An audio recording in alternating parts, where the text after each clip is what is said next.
Hi friends, welcome to my channel. ఈరోజు నేను Sunday స్పెషల్గా చేపల పులుసు చేయబోతున్నాను. నాగార్జున సాగర్ నుంచి చేపలు అయితే వస్తాయన్నమాట. నేను అన్నీ మిక్సీ చేసుకున్నాను అనమాట ఫ్రెండ్స్. చూడండి, ఇక్కడ అల్లం పేస్టు, సాల్ట్, పసుపు వేసాను. దాంట్లో ఏం వేసానంటే అంతకుముందు ఆనియన్స్, పచ్చిమిర్చి ఇవన్నీ మిక్సీ చేశాను అనమాట. ఇప్పుడేమో నేను టమాటాలు కూడా మిక్సీ చేసుకొని ఇలా వేసుకున్నాను.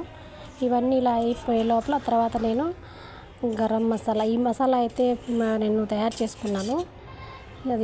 ఇదేమో కారం, ఇదేమో చికెన్ ఫిష్ మసాలా, ఇది గరం మసాలా. ఇవన్నీ యాడ్ చేసుకోవాలి. తర్వాత నేను చింతపండు రసం అయితే వేసాను. వేసినాక బాగా ఉడికినాక నేను వామ్ వేసుకుంటున్నాను. వామ్ వేసుకుంటే స్మెల్ రాకుండా ఉండిద్ది, టేస్ట్ బాగుండిద్దని వామ్ వేస్తాను అనమాట. వామ్ వేసినాక బాయిల్ అవుతూ ఉంటుంది వాటరు. తర్వాత మనము శుభ్రంగా కడుక్కున్న ఫిష్ని అయితే వేసేసేయాలి. చేపలు చక్కగా కడుక్కోవాలన్నమాట. సాల్ట్ వేసి కడిగేస్తే స్మెల్ అయితే రాకుండా ఉండిద్ది. ఈ విధంగా అయితే నేను నీట్గా కడిగేసుకున్నాను. కడిగేసినాక ఇప్పుడు మనము పులుసు చేసాం కదా, ఆ పులుసులో ఇవన్నీ అయితే వేసేసుకోవాలి. అది బాగా బాయిల్ అయినాక ఈ ముక్కలు అయితే దాంట్లో వేసేసుకోవాలన్నమాట. ఒక పక్క రైస్ అయితే ఉడుకుతుంది, ఆల్మోస్ట్ అయిపోవచ్చింది రైస్. ఇప్పుడు మనం అన్నీ వేసుకున్నాం కదా పులుసు, ఆ పులుసులో అయితే ముక్కలు అయితే వేసేసుకోవాలన్నమాట. చూడండి, ఈ విధంగా అయితే ఉడుకుతూ ఉండాలి. ఒక్కొక్క ముక్క వేసేస్తే చిన్నగా అవి ఉడికిద్ది అనమాట. ఈ పులుసులో మొత్తం ముక్కలు వేసేసినాక మనము వాటిని ఇంకా గంటతో కదపకూడదు అనమాట. కదపకుండా ఉంటే ముక్కలు అనేది పాడవకుండా ఉండిద్ది. అందుకని మనము ఫిష్ కర్రీ చేసేటప్పుడు చాలా జాగ్రత్తగా మనం ముక్కలు వేసుకొని గంట కాకుండా గిన్నెని పట్టుకొని అలా తిప్పేసుకుంటూ ఉండాలన్నమాట. సో చేపల పులుసు అయితే నాకు చాలా చాలా ఇష్టము. ఒక్కొక్కసారి ఒక్కొక్క విధంగా అయితే నేను చేసుకుంటాను. ఈసారి అయితే అన్నీ మిక్స్ చేసుకొని చేశాను అనమాట.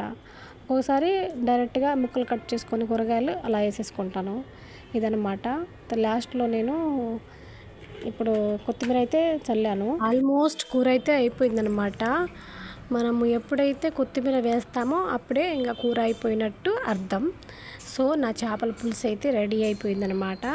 నేను వెంటనే తినకూడదు చేపల పులుసుని, అందుకని నేను ఒక 10 మినిట్స్ కొంచెం చల్లారాక తిందామని చెప్పేసి అలా ఉంచాను. ఇప్పుడు చూడండి ఫ్రెండ్స్, ఎంత బాగుందో అసలు. నేను సాల్ట్ సరిపోయిందా లేదా అని చూశాను.